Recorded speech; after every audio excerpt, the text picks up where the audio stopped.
Medeniyetler ve kültürler, ansiklopediler ve kitaplar, buluşlar ve keşifler, düşünce sistemleri ve politikalar, tarihi anlaşmalar ve gizli belgeler.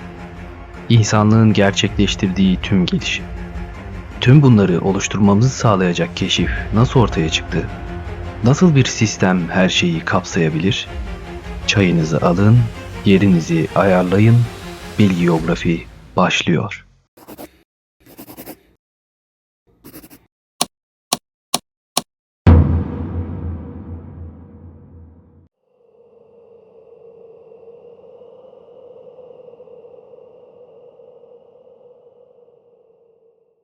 Merhaba arkadaşlar.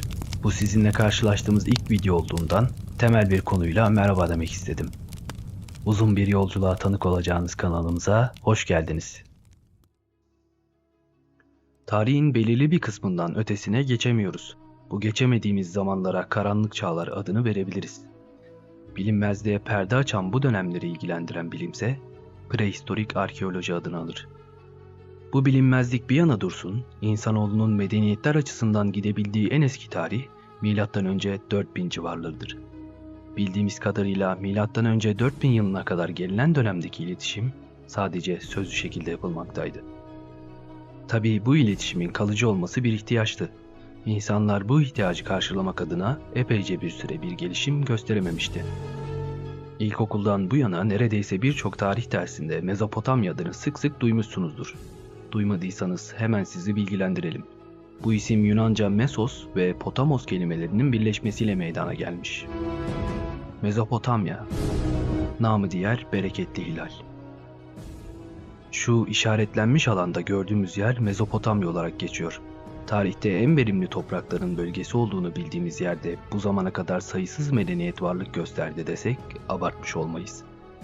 Bizi ilgilendirense bu medeniyetlerden biri olan ve diğerlerine muazzam bir miras bırakan Sümerler. İnsanlar çağlar boyu göçebe topluluklar halinde yaşamış ve kademe kademe ilerlemeler kaydetmişti. Bunlardan bazıları hayvanların evcilleştirilmesi, belirli madenlerin elde edilmesi, belirli kültürlerin bölgelere hakim olması gibi kademelerdi. Bu sürecin yanında Sümerler de Mezopotamya bölgesine göçebe olarak gelmişlerdi. Sonrasında buradaki mevcut halkla kaynaşarak kendi devletlerini kurdular ve yerleşik hayata geçtiler. Sümer devleti birden fazla şehirden oluşuyordu. Bu şehirlerin başında da adına Ensi veya Lugal denilen kişiler vardı. Ayrıca her şehirde bir tanrı veya tanrıçaya adanmış tapınak bulunurdu. Bu tapınağa da Zigurat adı verilirdi. Zamanla tarımın, teknolojinin ve madenciliğin gelişimiyle beraber bu devletler büyümüş, mevcut malları kaydetme ihtiyacı hasıl olmuştu. Bunun sonucunda da bugün çivi yazısı diye bildiğimiz piktografik yazı çeşidi ortaya çıktı. Binlerce yıldır ortaya çıkmayan yazının öncesinde ne vardı? Bu zamana kadar insanlık kendisini mağara duvarlarına resimler çizerek ifade etmişti. Milattan önce yaklaşık 50 bin ile 10 bin yılları arasında Cro-Magnon adamı döneminde karşımıza çıkan mağara resimleri daha çok bir hikayeyi andıran çizimlerle özdeşleşmişti. Bunun ardı sıra belirli yerlerde anlatılan destanlar, hikayeler gibi ürünlerse sözlü kültürde yaşamaya devam etmişti. Ancak yazının ortaya çıkması için daha çok beklenilmesi gerekiyordu. Çağlar çağları aştı ve tarih M.Ö. 4000 yıllarına gelmişti. Sümerlerin Mezopotamya'da kurdukları küçük şehirlerdeki sistem gereğince her vatandaş, topraktan elde ettiği ürünleri veya yetiştirdiği hayvanları Zigurat denilen tapınaklara teslim etmek zorundaydı. Mabette görevli memurlar, toplanan bu ürünleri her ailenin ihtiyacı oranında paylaştırıyorlardı. Her vatandaşın mabede getirdiği malı unutmamak veya teslimatı belgelendirmek için kil tabletlerinin üzerine ancak kendilerinin anlayabileceği şekilde her şahıs için belli işaret koymaya ve onun karşısına da getirdiği malın resmini yapmaya başladılar. İlk başta kil tabletlerden oluşan, literatürde jeton sistemi olarak geçen sistemle başlayan bu kaydetme serüveni belirli bir dönem devam etti. Sümerler basit bir sistem geliştirmişti aslında. Mesela bir çiftçi bir malı getirdiğinde getirdiği malın büyüklüğüne göre şekillenen işaretler konurdu. Kil tabletin üzerine bir koni çizili ise bu malın az olduğunu, eğer bir daire çizili ise bu da yine aynı malın çok olduğunu belirtiyordu. Bu sistem belirli bir süre sonrasında karışıklık yaratmaya başladı. Bunu önlemek içinse çeşitli çareler düşündüler ve sonunda işaretlerle resimleri belirli bir sistem halinde şifre gibi kullanmaya başladılar. Şifreleri kullanmaya başladıkları tarih ise M.Ö. 3500'lerdi. İşte dünya tarihinin en kadim keşfi bu şekilde ortaya çıkmıştı.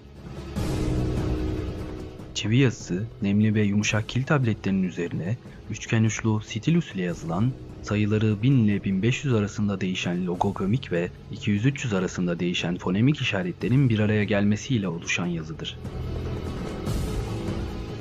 Bu görselde çivi yazısının kronolojik olarak ilerlemesini görüyoruz. Başta karmaşık bir hal alan logogramlar daha sonrasında basitleşerek gelişimini devam ettirmiştir. Ki ben ilk hallerinin daha basit olduğunu düşünüyorum. Tarihteki ilk yazı işte bu şekilde ortaya çıkmış ve varlığını Sümerlerden sonra gelen devletler tarafından da devam ettirmiştir. Asur, Babil, Hitit, Urartu gibi medeniyetlerce de kullanılmıştır. Çivi yazısı, M.Ö. 312 ile 64 yılları arasında var olan Helenistik Seleukoslar dönemine kadar, astronomi ile ilgili metinlerde ise milattan sonra 70 yılına kadar kullanılmıştır. Çivi yazısının çözümü ise yazının en son uyarlandığı dil olan eski Persçeden başlamış ve geriye doğru devam etmiştir. Milattan sonra 17. yüzyıldan 19. yüzyılın ortalarına kadar süren, birbirinden bağımsız veya kolektif çalışan birçok araştırmacının katkılarıyla mümkün olmuştur. Ancak yazıyı çözmekte en çok katkıda bulunan kişi ise İngiliz subay Henry Rawlinson'dır.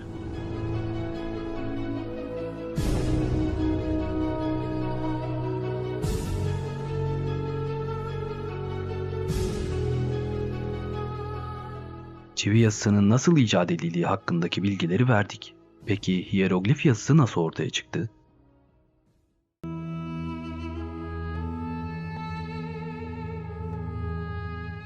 Maalesef bu konunun da tartışması hala sürüyor. Yazı aslında sadece Sümerler tarafından bulunmadı. Birbirinden bağımsız şekilde gerçekleşen bir keşifti. Tabii bu bilgiye karşı çıkanlar da vardı. Kimi bilginler hepsinin birbirinden etkilenerek ortaya çıktığını savunuyor. Alman arkeologların en son yaptığı kazılarda ele geçirilen bazı hiyerogliflerin M.Ö. 3200 dolaylarına işaret etmesi, bu yazının da çivi yazısı ile oldukça yakın bir tarihte kullanıldığını ortaya çıkarmış durumda. Hiyerogliflerin çivi yazısı bulguları kadar çok olmamasının sebebini ise Mısırlıların ilk başta bu yazıyı çabuk bozulan malzemeler üzerine yazmalarının olduğunu söylüyorlar. Araştırmacıların bazıları bu yazının da çivi yazısının ortaya çıktığı şekilde, yani bir muhasebe sistemine dayalı olarak var olduğunu söylüyorlar. Diğer araştırmacılarsa yazının tanrıları ve kralları yüceltmek için bulunduğuna işaret ediyorlar.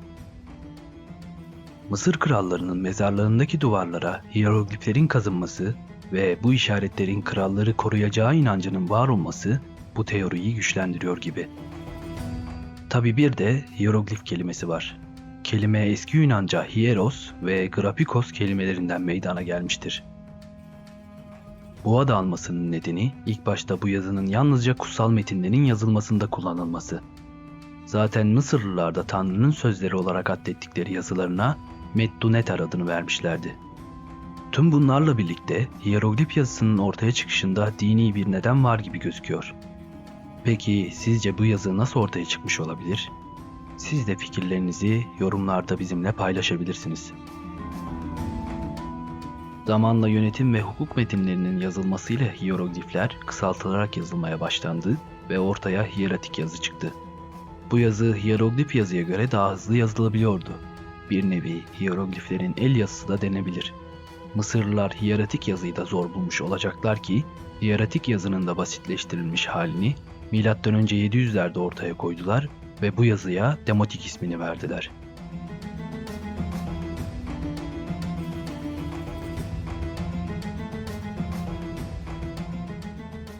Ve son olarak demotik yazı yerini milattan sonra 3. yüzyılda Koptik yazıya bıraktı. Bu yazı ise Hristiyan Mısırlıların yani Kıptilerin Yunan alfabesine ekledikleri 24 harfle oluşturdukları yazı şekliydi.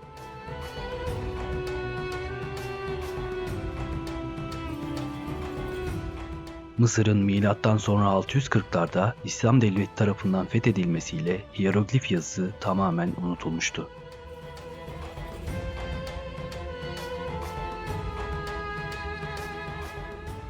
Hiyeroglif yazısı 700'den fazla sembolden oluşuyordu. Tamamıyla piktogram denilebilecek bu yazı soldan sağa, sağdan sola ya da yukarıdan aşağıya doğru yazılabiliyordu.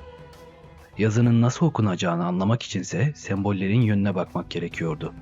Örneğin yazıdaki hayvan ya da insanların yüzleri sola dönükse metni soldan sağa, sağa dönükse o zaman metni sağdan sola okumak gerekiyordu. Yazının temel mantığı ise şöyleydi. Bir insan anlatılacaksa insan resmi, hayvan anlatılacaksa hayvan resmi çizilirdi. Eğer abone olmak anlatılacaksa abone ol butonu çizilirdi. O zamanlar YouTube olmasa da siz yine de kanalımıza abone olmayı unutmayın.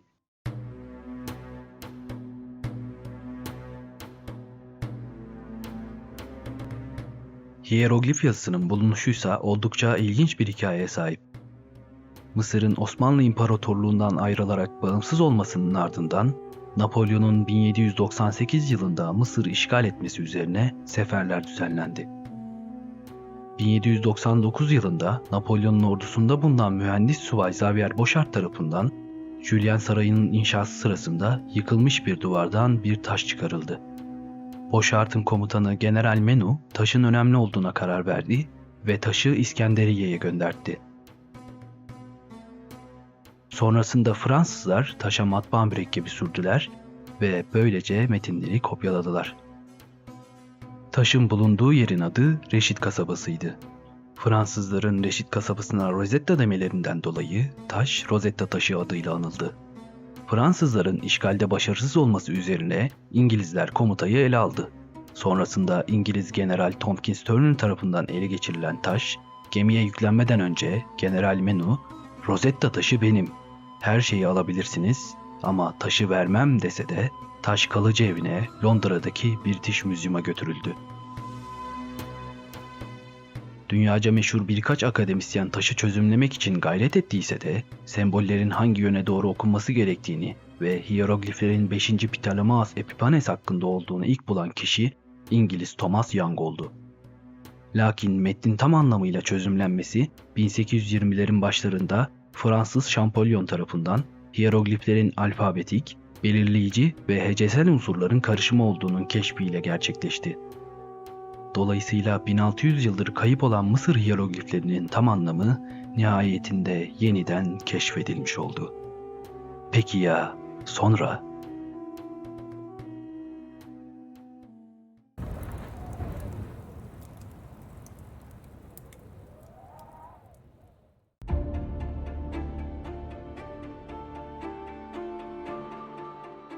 Çivi ve hiyeroglif yazıları daha çok piktogram ağırlıklı olduğu için şekillerin çokluğu ve farklılıkları yazıya zorluk getiriyordu. Ayrıca yazı yazmayı öğrenmek için özel bir eğitim almak gerekiyordu. Daha birçok sorunu içinde barındıran bu karmaşıklığın çözümü ise yeni bir kavmin keşfini bekliyordu. Yani Fenikelilerin.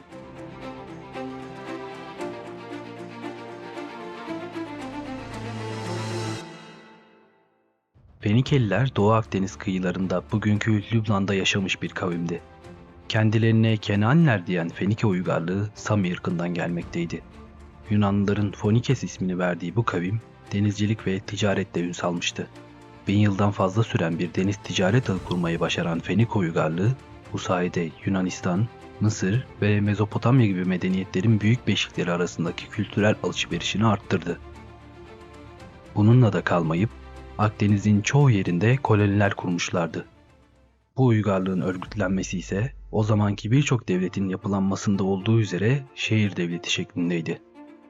M.Ö. 2500'den M.Ö. 64 yılına kadar varlığını sürdüren bu uygarlık, insanlığın ilk sistemi olan yazının alfabeyle bütünleşmesini sağladığında tarih M.Ö. 1200'ü gösteriyordu. Genel kanıya göre Fenikeliler o zamanın büyük güçlerinden olan Mısır medeniyetiyle kültürel ilişkilerde bulunmaktaydı. Zamanla bu ilişkiler kendini çatışmaya bıraksa da iki kavim arasındaki alışveriş kesilmemişti. İşte Fenikeliler bu dönemde hiyeroglif yazısıyla tanışarak yazıyı kolaylaştırmanın gerektiğini düşündüler ve tarihin en eski alfabesini oluşturdular. Fenike alfabesini.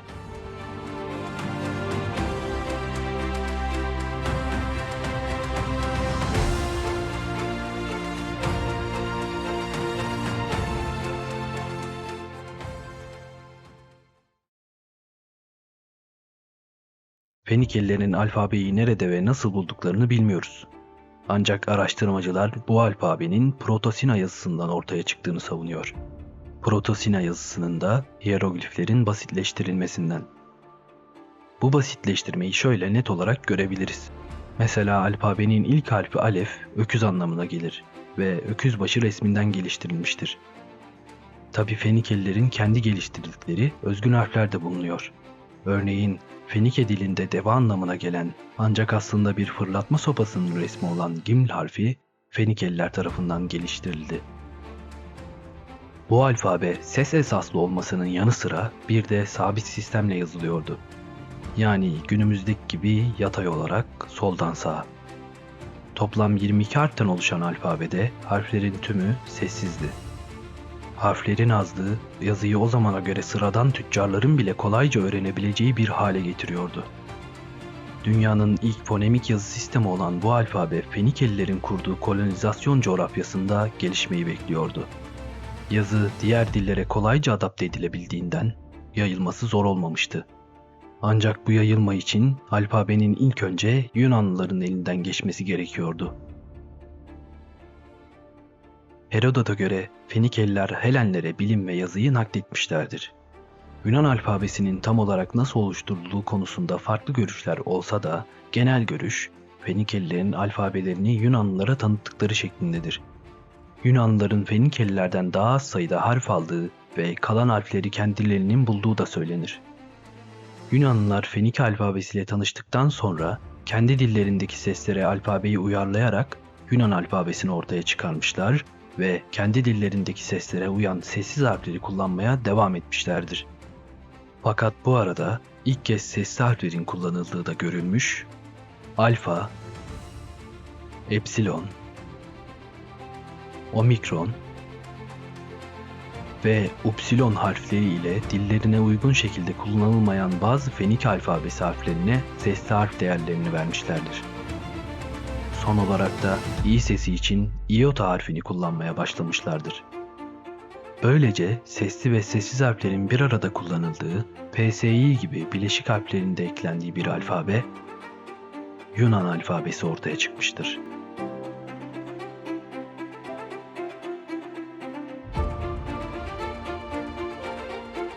Bugün kullanılan modern Arap alfabesinin kökeni olan arama alfabesi de Fenike alfabesinden türemiştir.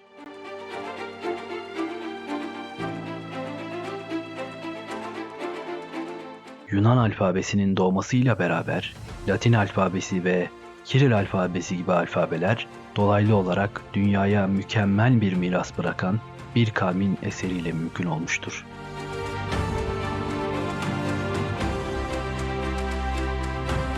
Fenike medeniyetinin